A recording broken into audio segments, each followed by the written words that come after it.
On the morning of April 16th, 1947, the center slip berthed two ships.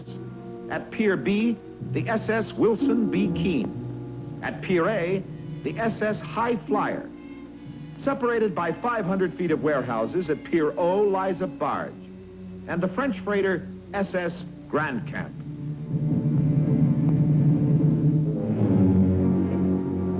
This is Ron Stone.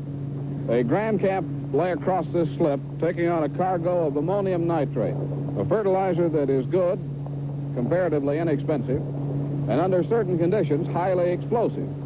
Just what these conditions are wasn't clear, apparently, to the men aboard the Grand Camp. For instance, though signs prohibited smoking, the warnings were ignored. Went aboard the ship, and we seen smoke coming up from between the cargo and the side of the ship.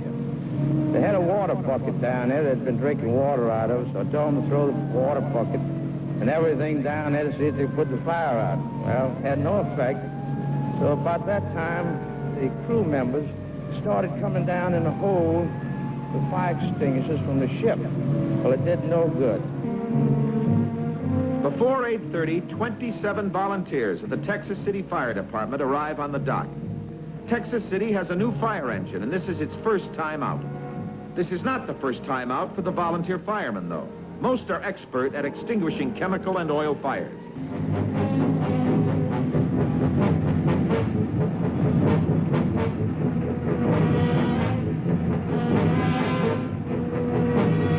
Hundreds of spectators, attracted by the billowing smoke, begin to pour into the waterfront area.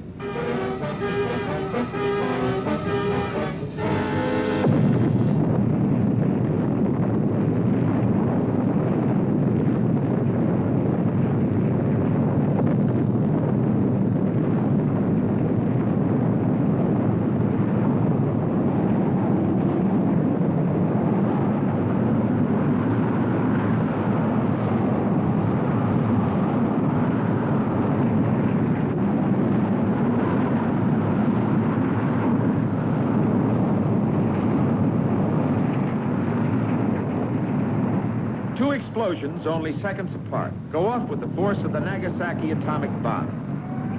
The first explosion has hurled the Grand Camp's nitrate high in the air over the ship, where it has exploded in an even more devastating blast, smashing everything below and rocking the Gulf Coast for 150 miles.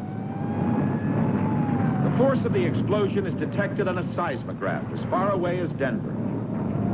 All 27 volunteer firemen were killed instantly, along with many of the spectators.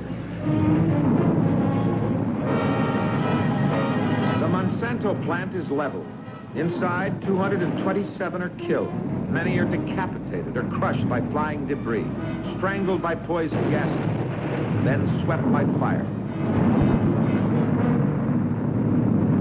Pieces of the Grand Camp weighing tons are found almost a mile away.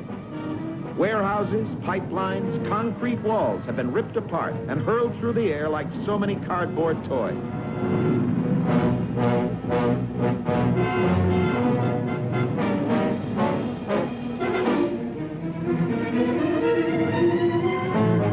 The barge moored next to the Grand Camp is tossed 200 feet across land into a parking lot. And the parking lot itself has been turned into a junkyard. Even a light airplane flying over the scene has been blasted out of the sky. Almost every house within a 1-mile radius of the explosion has collapsed, and virtually every window is shattered for 2 miles.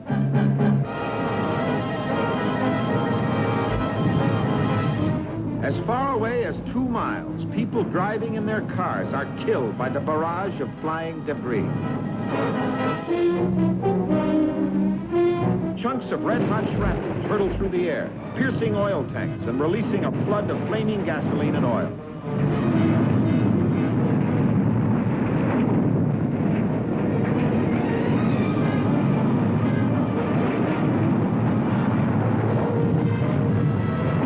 Balls of twine, also a part of the Grand Camp's cargo, are sent flaming through the air, further spreading the fire.